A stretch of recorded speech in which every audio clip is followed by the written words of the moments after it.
وہ شکل سے شریف گھر کی بیٹی لگ رہی تھی۔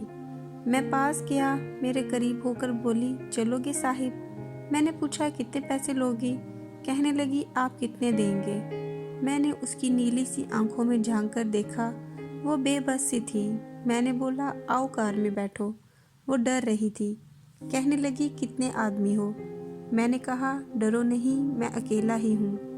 وہ خاموش بیٹھی رہی، پھر کہنے لگی آپ مجھے سگریٹ سے اذیت تو نہیں دو گے نا؟ میں مسکرایا، بالکل بھی نہیں۔ پھر اس نے ایک لمبی سانس بھری۔ آپ میرے ساتھ کوئی ظلم تو نہیں کریں گے نا؟ آپ چاہے مجھے 500 کم دے دینا، لیکن میرے ساتھ برا نہ کرنا پلیز۔ وہ بہت خوبصورت تھی، معصومیت اس کی باتوں سے ٹپک رہی تھی، پھر بھی خدا جانے وہ کیوں جسم بیچنے پہ مجبور تھی۔ وہ نہیں جانتی تھی میں کون ہوں۔ میں نے پوچھا کھانا کھایا ہے؟ کہنے لگی نہیں۔ میں نے ہوٹل کے سامنے کار روکی۔ ہوٹل والا مجھے جانتا تھا۔ اس نے جلدی سے کھانا پیک کیا، مجھے دیا۔ میں کار میں بیٹھ گیا۔ آ کر میں اپنے آفس کی طرف چل دیا۔ چوکیدار نے دروازہ کھولا۔ میں نے کار پارک کی۔ رات کے 11 بج رہے تھے۔ سب اپنا اپنا کام کر رہے تھے۔ وہ مسلسل میری طرف دیکھے جا رہی تھی۔ میں نے کھانا پلیٹ میں ڈالا، اسے کہا ہاتھ دھو لو۔ وہ کہنے لگی میں نے نہیں کھانا۔ میں نے پیار سے کہا ڈرو نہیں، کچھ نہیں ہوگا۔ وہ ہاتھ دھو کر آئی، میرے سامنے کرسی پر بیٹھ گئی اور کھانا کھانے لگی۔ جب کھانا کھا لیا تو کچھ کھانا بچ گیا۔ کہنے لگی یہ میں گھر لے جا سکتی ہوں؟ میں مسکرایا، بالکل بھی نہیں۔ وہ چپ ہو گئی، برقع اتارنے لگی۔ میں نے کہا رک جائیں، میرے پاس آ کر بیٹھ جائیں۔ وہ حیران تھی، میری آنکھوں میں دیکھ کر بولی جلدی سے اپنا کام کریں، مجھے واپس چھوڑ آئیں۔ میں نے کہا نہیں پوچھوں گا کیوں کرتی ہو ایسا کام، کیوں بیچتی ہو جسم، بس اتنا کہوں گا چھوڑ سکتی ہو کیا یہ سب؟ وہ میرے چہرے کی طرف دیکھنے لگی، آپ پاگل لگ رہے ہیں مجھے۔ میں نے اس کی آنکھوں میں دیکھا، ہاں پاگل ہی ہوں میں، سب پاگل ہی سمجھتے ہیں مجھے۔ وہ کہنے لگی اگر کچھ کرنا نہیں ہے تو مجھے واپس چھوڑ کر آؤ۔ میں نے اس کے سر پر ہاتھ رکھا، پھر پرس سے 30,000 نکالے، اس کے ہاتھ پہ رکھے۔ وہ حیران تھی، کہنے لگی میں نے نہیں لینے، آپ کیوں دے رہے ہیں یہ پیسے مجھے؟ میں نے اس کے چہرے پہ ایک تھکن محسوس کی تھی۔ وہ اپنے آنسو روک کے بیٹھی تھی، بار بار کہہ رہی تھی مجھے بس واپس چھوڑ کر آؤ، مجھے ڈر لگ رہا ہے۔ میں نے اسے یقین دلایا ڈرنے کی کوئی بات نہیں ہے۔ اچھا بتاؤ نا، بہت درد دیا نا زندگی نے؟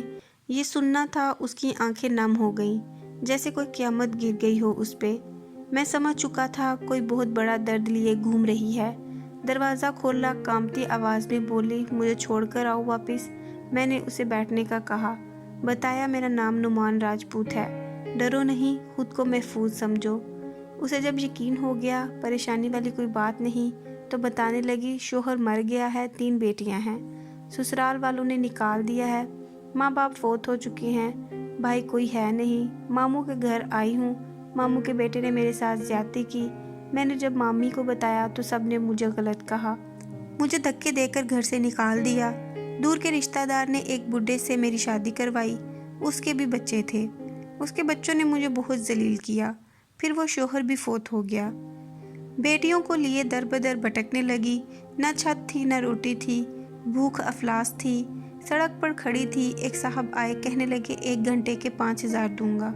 نہ چاہتے ہوئے ماں کی ممتا حالات کی ستائی ہوئی کیا کرتی، آخر چل دی۔ اب ہر روز جسم بیچتی ہوں، کرائے کا گھر لیا ہے، بیٹیوں کو اکیلا چھوڑ کر آتی ہوں، کیا کروں؟ بہت بار سوچا خودکشی کر لوں، لیکن بیٹیوں کو دیکھ کر ہمت نہیں ہوتی۔ وہ رو رہی تھی، میں زمانے کی بے حسی محسوس کر رہا تھا۔ اس کے سر پہ ہاتھ رکھا اور اس کو کہا نعمان تمہارا بھائی ہے، آج سے تم اپنی بیٹیوں کو لو اور میرے آفس کے اوپر والے ایک روم میں رہو۔ وہ یقین نہیں کر پا رہی تھی۔ کار میں بٹھایا، اس کے گھر پہنچا، بیٹیاں سوئی ہوئی تھیں، بہت پیاری تھی، گود میں اٹھایا، دل کو سکون ملا۔ وہ مسلسل روئے جا رہی تھی۔ مجھے کہنے لگی آپ فرشتے ہیں، آپ کون ہیں؟ میں اسے اپنے آفس لے آیا، وہ دعائیں دینے لگی، جھولی اٹھا کر نہ جانے کتنی دعائیں دیتی رہی۔ میں نے اسے کہا جا کر سو جائیں۔ اپنے آفس روم میں گیا، میرے سامنے سے وہ چہرہ گزرا جو ایک لڑکی اپنے شوہر سے جھگڑا کر رہی تھی، اسے کہہ رہی تھی مجھے طلاق دو، تم کو میری قدر ہی نہیں ہے۔ وہ اپنا گھر جلا رہی تھی اپنی بے وقوفی کی وجہ سے۔ وہ بیچاری کیا جانے زمانے کی تلخیاں کیا ہوتی ہیں، زمانے کا ڈسنا کیا ہوتا ہے۔